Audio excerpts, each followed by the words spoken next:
Arthur Scott, and I'm here representing Daniel Darding from Signal, as well as myself.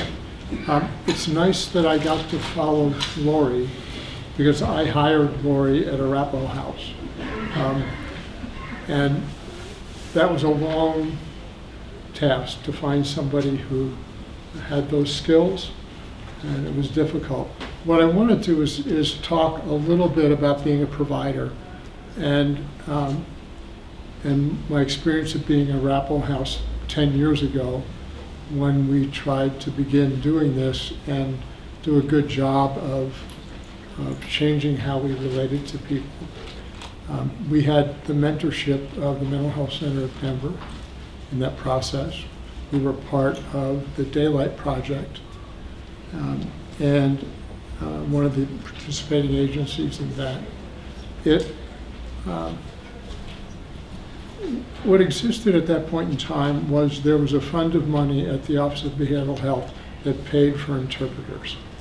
And I think it was, and I beg forgiveness for my memory 10 years ago, it was in the range of $43,000 to $47,000. And we were using most of it as we started to do this. And we had huge transition pieces in it that in terms of transforming our organization to do everything differently in terms of how we related to people who were deaf and hard of hearing, and how we had a welcoming atmosphere, and it had to include administrative staff and reception staff and clinical staff. One of the biggest challenges was recruiting people who were bilingual in signed English and American Sign Language, and we eventually hired 2. But that was a long task to get there.